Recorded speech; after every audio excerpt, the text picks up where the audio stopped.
everyone, welcome back to my channel. So today I'm going to be going back to my beautiful creatures drawing prompt list. And if you haven't been a subscriber for a while, you might not know what that is.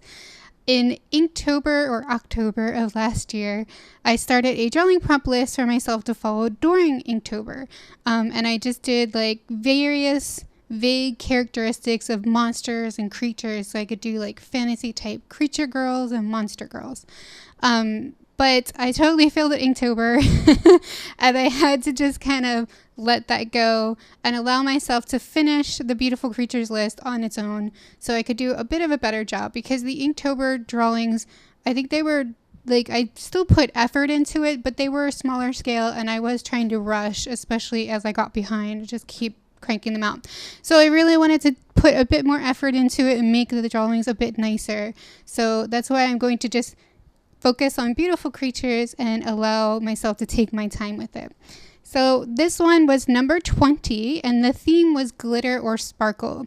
Honestly, I feel like I could have done a better job with that theme. I could have like thought more out of the box.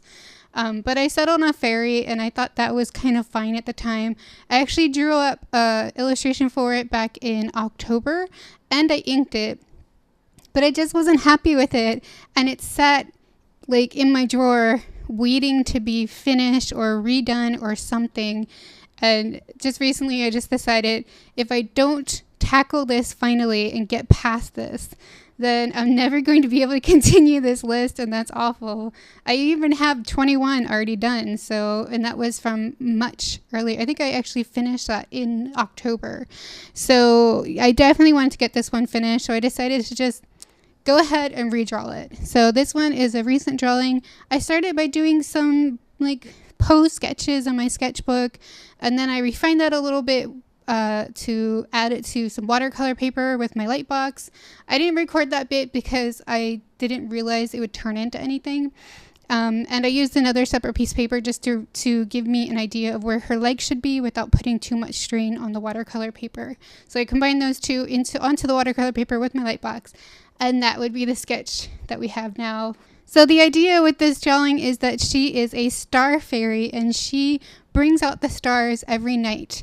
It's kind of based on some of the, like, I've seen it in anime and I've seen it, Disney has one as well, the Disney fairies, where they have fairies that have jobs, like normal jobs, like there's a storm fairy or a rain fairy or water fairies or animal fairies, that kind of thing. I think that's super cute and I wanted to do that for this drawing. So she's the star fairy and she brings out the stars every night for everybody to see.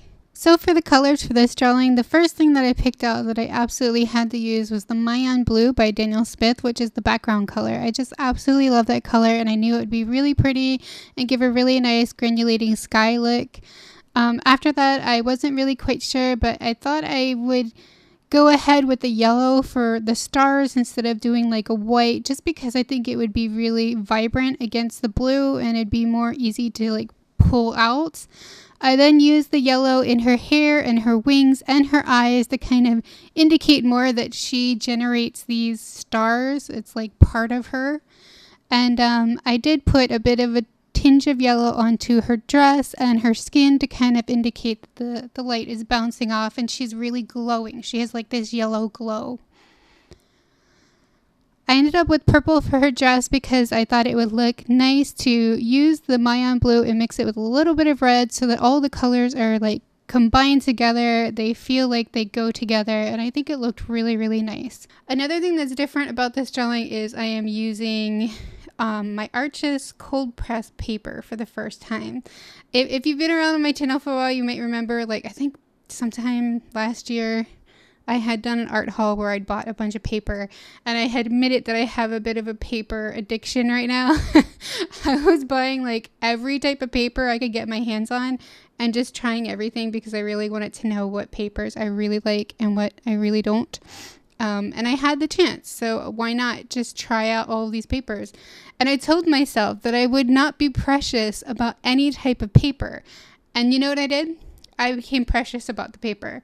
So the Strathmore 100% cotton paper and the Arches 100% cotton paper sat in my drawer and were untouched until just with this drawing. I finally took out the Arches paper and I told myself to use it. And the reason I got precious with them is because I noticed that Amazon stopped selling it, and it's really expensive where I live, so I'm not sure if I'll ever be able to get anymore. It's just it's so expensive. You can't really justify it. But I thought I would give it a try, and my impression with this paper while I was using this drawing, while I was using it with this drawing, was that it's so nice. Like, the watercolor just behaves exactly like you'd want. It just felt so easy, but there was a weird thing where, like, the texture is pretty strong, and that's normal for cold press, but it's just a different texture than I'm used to. And I found that when I just tried to dry brush, where I use like a wet brush with paint on it on a dry, like, I almost said canvas, on a dry piece of paper, it leaves like this weird rough edge, and I did not like that. I had trouble with that, and it did it with color pencils, so I couldn't really use color pencils, and it did it with marker when I tried to do a little bit of marker later, and it kind of made me feel like I was being limited with using the paper. So I'm definitely going to have to research on that and see if it's normal and see what I can do to get around it, because the only thing I could figure out how to fix that was kind of going over the edges with some more water to like smooth it out, and also using wet on wet method, which was a little annoying because I was trying to do a lighter color with the outfit, and it just ended up getting darker because I was having trouble with it. So with this drawing, there are 3 things that I wish had gone better. I noticed way after I finished the drawing, when I started to edit, that I had kind of messed up the face shape a bit, which, oh well, sometimes I do that. And the skin coloring went awry quite badly. It just looked too orange. I layered on way too many colors at first, and then I tried to tone it down, and I tried to warm it up, and then I tried to tone it down, and I even added a layer of white gouache, and it became a mess. It wasn't exactly how I envisioned it, but I think it's not bad. It's just that it didn't really match my vision. And the dress ended up giving me quite some trouble as well, especially the bottom of the dress. I thought it looked good at first, but when I stepped away for the night and I look back, I'm like, that looks really strange. So I had to fix that a few different ways, and the way that I ended up fixing it, I tried in the beginning and I did not like it. I didn't like the baby doll kind of look for the dress, but in the end I actually just used that anyway. I was just like, get over it, it's fine. At least it looks a little bit better.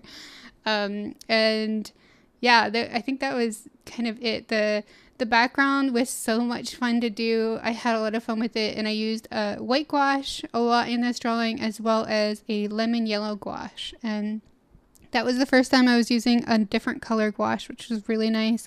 It worked really well with the watercolors, and I'm definitely going to be using that more. It was just so easy to use. Like, it just felt so easy. And I did some like splatter effect a few times, but I felt like it was a little overpowering having the dots behind. I wanted the character to be more focused, like more in focus, and not so distracted from the background. So I just went over the areas with a little bit of water to kind of tone it down. And that's what I just super love about gouache and watercolor, is that it's so easy to fix mistakes, and it's just so much freer to use this medium. You don't have to worry about making a wrong move. I also used some masking tape around the edges, which I don't usually do. But that was a lot of fun. The only problem is the stuff that I use is not exactly the best. I had to reapply it twice throughout the drawing just to try to keep it down, so the lines aren't exactly perfect on the edges, but at least it didn't rip the paper, so I'm fine with that. And like I had mentioned before, I used a little bit of marker to kind of bring out some of the contrast in this drawing, and a little bit of color pencil, but the color pencil didn't work so well with this drawing. And it kind of came to a point where I realized I couldn't really do anything else, so I had to stop. But I think that's fine. I think it turned out really well. I used some lines in the end to kind of bring out some more definition, because I wasn't sure if the concept was clear or not. I wanted to keep the stars a bit more like sketchy and vague and abstract, but I really wasn't sure if it was clear, so I decided to put a few little star shapes so you could kind of get the idea that she is distributing stars or whatever. So yeah, before I go, I just want to say real quick, thank you guys so much for subscribing to my channel. We recently hit 1,000 subscribers and I'm just so excited about it. This is only the second big milestone for my channel and I just really hope it'll continue to grow.